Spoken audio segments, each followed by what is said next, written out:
It's so much easier to educate students for our past than for their future. As parents, we feel anxious when our children learn things we don't understand, and even more so when they no longer study things that were so important for us. Teachers are often more comfortable to teach how they were taught than how they were taught to teach. And as a politician, you can lose an election over education issues, but you rarely win one over education because it takes so much more time than an election cycle to translate good intentions into better results. So sometimes changing educational bureaucracies seems like moving graveyards.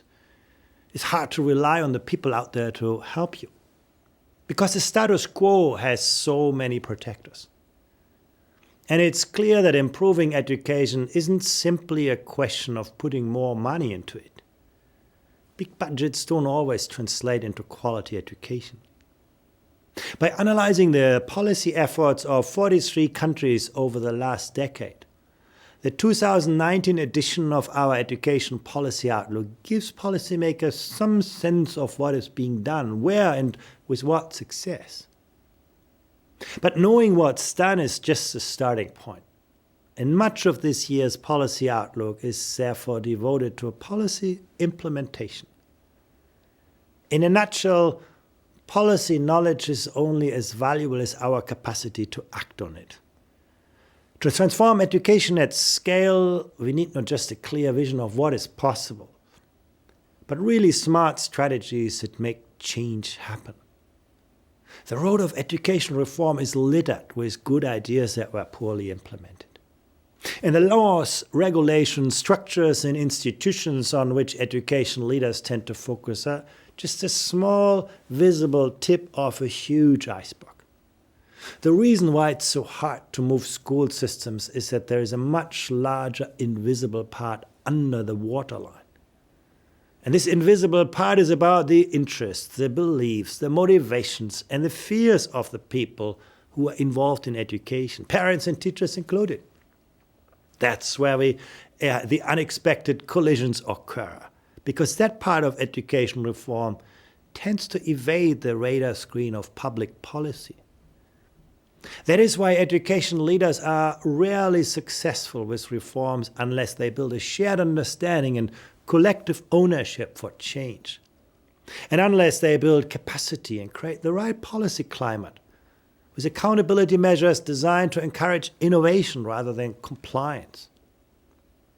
That brings me to the first message from our 2019 Outlook.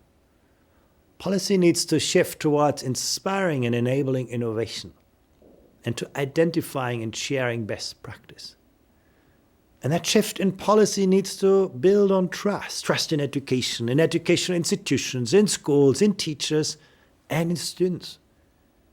In all public services, trust is an essential part of good governance. And trust is a key determinant of where great people actually want to work. But trust can never be legislated and mandated. And that's why it is so hard to build it into traditional administrative structures. And trust is always intentional. Trust can only be nurtured and inspired through healthy relationships and through constructive transparency. At a time when command and control systems are weakening, building trust is the most promising way to advance and fuel modern education systems. A second message of the Outlook is around equity. Perhaps the most impressive outcome of world-class education systems is that they deliver high-quality education across the entire system so that every student benefits from excellent learning. And achieving greater equity in education is not only a social justice imperative. It's also a way to use resources more efficiently and to increase the supply of knowledge and skills that fuel economic growth and promote social cohesion.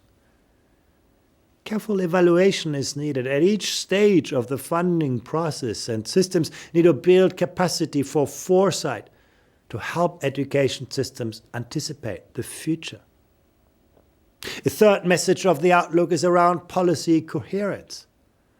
On the one hand, people are concerned about a growing gap between what societies expect from schools and actually learning outcomes. On the other hand, teachers complain about a too rapid pace of education reform that leaves so little time or space for thoughtful implementation. Behind the perceptions that a reform is happening both too slowly and too fast is often a lack of direction and alignment between policies and the components of reform. School leaders and teachers are rarely involved in designing policies. Sometimes they only hear about them when they are announced in the media. And since they do not see the bigger picture, they are less likely to be able to help craft the delivery chain linking intention and implementation of policies that is so central to success. Policymakers, in turn, have few incentives to promote and see to fruition their predecessors' ideas, or they don't see that they won't have to do everything differently in order to do some things better. They're generally more inclined to put their own proposals at the top of an already crowded policy agenda. And that in turn reinforces short-termism and misalignment. And as well as distrust among teachers on the front line, who have to change course with every new political administration. So there's a great need for consistency and continuity when a school system is trying to improve. Whether changes to the curriculum or to funding or a different way of supporting teachers, these various parts of the process need to be moving in the same directions towards a coherent vision. Of course, that's all easy to say and really hard to deliver. Moving from centralized administrative control towards professional autonomy can be counterproductive if a nation doesn't yet have teachers and schools with the capacity to implement those policies. Devolving authority to lower levels can be problematic if there is no agreement on what students need to know and be able to do.